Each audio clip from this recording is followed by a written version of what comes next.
Today we're gonna get a little bit bike nerdy. And today's video is sponsored by BikeList. In fact, later in the video, I'm gonna show you some of the bike frames that I will be listing on BikeList. So as soon as it goes live, there should be a few of my custom painted bike frames for sale on BikeList. So in my last video, some of you may have noticed when I was working on my GT Zaskar, the one that I gave to my brother, I took the XT crankset off of my KHS Street Fighter to stick it on that bike. Now, when I had it on the Street Fighter, I had a 38 tooth chainring on that. And on the Street Fighter, I also installed a mountain bike drivetrain that gave me an 11 to 51 tooth rear cassette. Big, huge range. I put that on specifically for the terrain that I ride when I'm commuting. And the 38 tooth didn't quite give me everything I wanted from the drivetrain. So today, we're gonna be swapping that, finishing the swap. I'm gonna be putting a new crankset on it with a larger toothed front chainring. But while we're doing it, we might as well talk and get a little bit bike nerdy about some of the other drivetrain options that you have with cranksets and chainrings.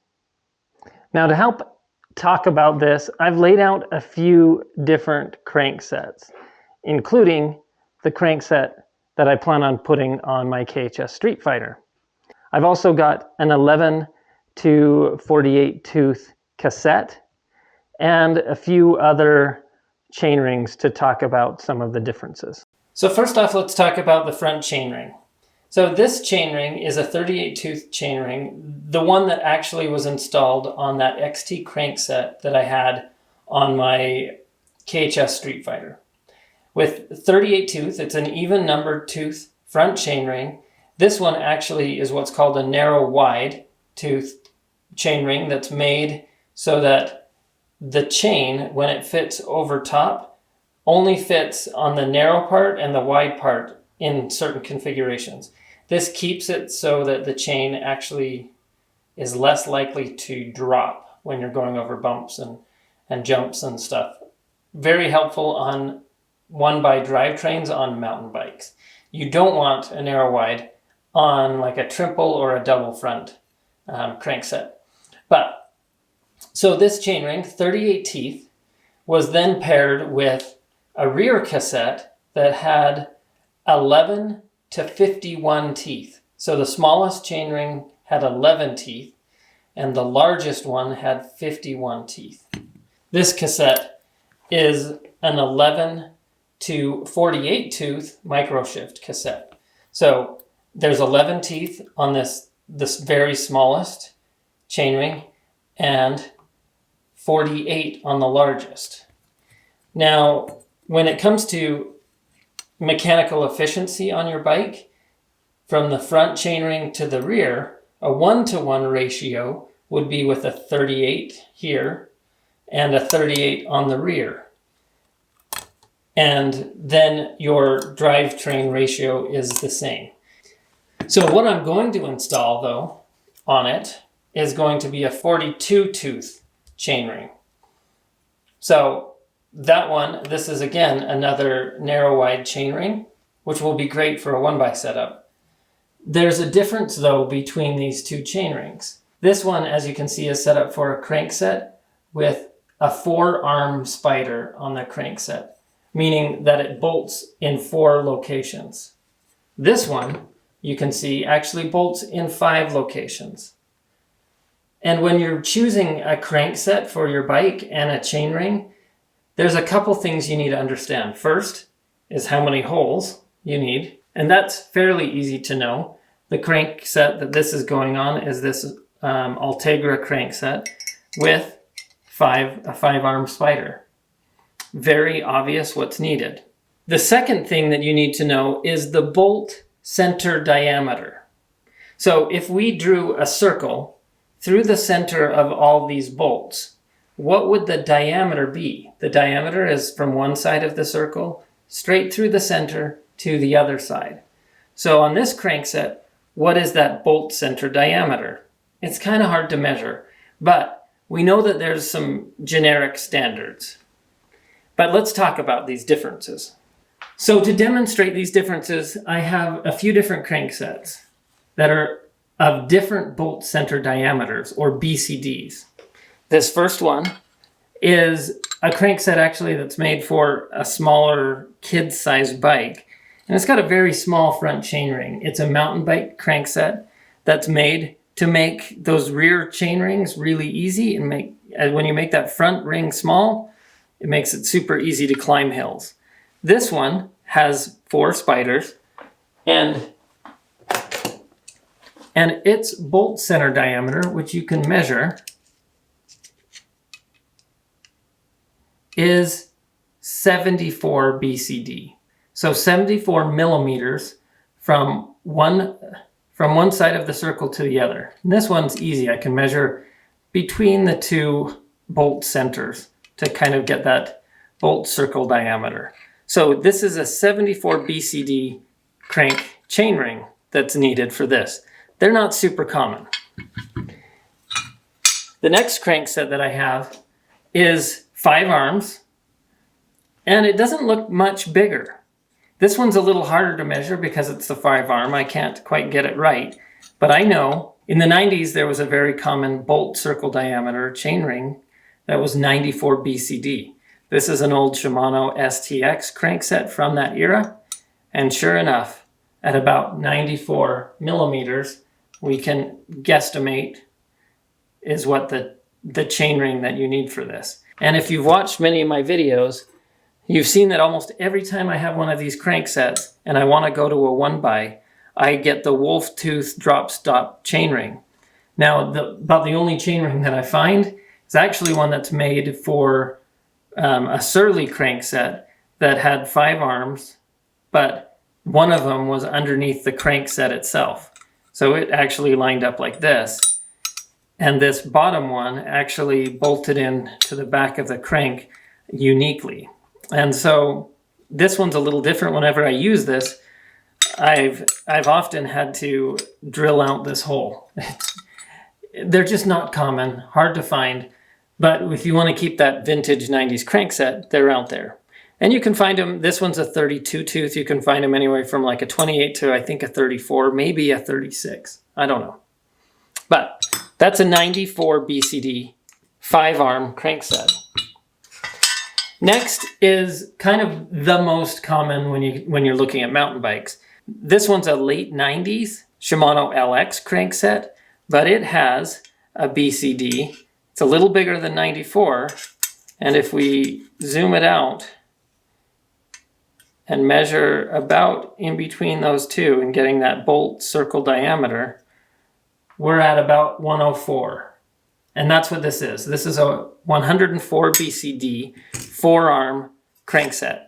And most of mountain bike cranksets that you can find, the general standard fits in this 104 BCD chainring. And that's actually what was used. That XT crankset was 104, and I put the 38. And you can find anywhere from like a 30 to a 38-ish chain rings. And because these are the most common out there, you can find inexpensive ones that work great, like this one that I got off of Amazon. I have a few other examples, and this one's, I've got a few others like this, similar narrow wide or drop stop or different types of formats that are meant to keep that 1x system working well. The next size up, I actually don't have a crankset for that's not installed on a bike currently. And that's one that is actually common also on some of the vintage mountain bikes and on some smaller road bike cranks. And that's what's a 110 BCD chainring. And typically they're 5 arms, but with 110 millimeters for that bolt circle diameter. So it's a little bit bigger than the 104 when it comes to the circle diameter. It's just a little bit bigger, and then, like I said, 5-armed. And it was a common design for especially 80s and 90s mountain bike cranksets. So this kind of chainring works great on some of those vintage cranksets. Next up is actually the crankset I plan on installing on the KHS Street Fighter. And this is a road crankset, and your most common vintage and new for like 80s, 90s, and newer, besides like some of the brand new ones that are unique for like SRAM or for Shimano, is this 5-armed, and it's 130. So 130 bolt center diameter, 130 bolt circle diameter is what we're looking at for this crankset. And about as small as you can get, I think, is maybe a 38, maybe 40, somewhere in that range. And then they get much bigger, like 40, 50, really big, more teeth chain rings. Because it's fairly common for road bikes, you can find quite a few inexpensive options of 130 BCD 5-arm chain rings for your road bikes. And so this one is going to make give me a little more power on the high end and a little more in that granny gear. Now the last crankset I have is a vintage double crankset, a Sagino crankset. This is a really cool one, but it's older and has a much larger 5-arm bolt circle diameter. And this one, if I measure out, it's a little harder to estimate here, but I know what it is, and I believe it's 144 millimeters. So this would take 104 millimeter BCD chain rings. If I wanted to use this crankset as a one-by system, I would need to find something like a narrow wide chain ring with 144 BCD. And I've looked, I haven't found one. And so I haven't used these cranks. I think they're super, super cool retro styled cranks that I would love to use on a build if I could find some good narrow wide chain rings. Mind you, I could go with a 2-by system and use it as is, which is probably what might happen. But I really love my 1-bys, and super cool crankset though, but again, 104 BCD. So before we get into putting on the new crankset, let's talk a bit about BikeList, our sponsor for this video. So BikeList is a new online classifieds for buying and selling bikes. I've so far listed 3 bikes on there, and when this video airs, I will have 4 bike frames that I custom painted that will be available also on BikeList. It's a great place to browse and find bikes, frames, components, all kinds of things. It will only get better as more people use it. So be sure to check out the link in the description below to bikelist.com and start browsing for your dream bike and perhaps one of my frames. In fact, let me show you a few of the ones that I'm listing on the site. So first of the 4 bikes that I'll be selling on BikeList is my Trek Happy Trees bike. This one was custom painted Bob Ross style. Second up is my GT Tachyon 3, aka Gravel Bomber. Next up is my Specialized S-Works FSR frame.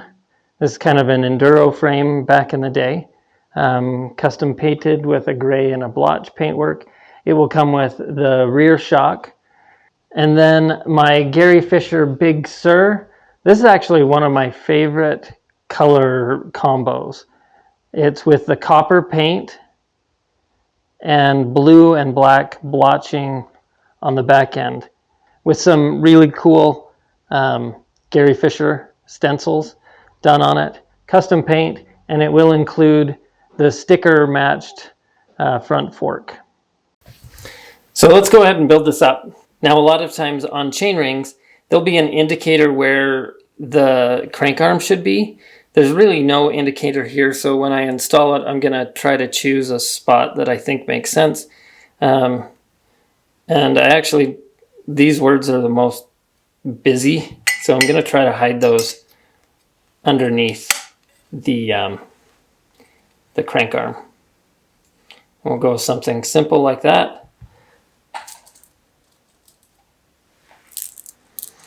And I'd ordered, since the theme on the KHS Street Fighter is kind of black and orange, I ordered some orange chainring bolts that have been lost in the mail. And so we're going to finish this up with some green ones that I had kicking around.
So I hope you enjoyed this video. It was fun to kind of geek out a little bit, talk a little more than I do normally. I hope you all check out BikeList and check out my listings, maybe sign up for an account there and consider buying or selling on that site.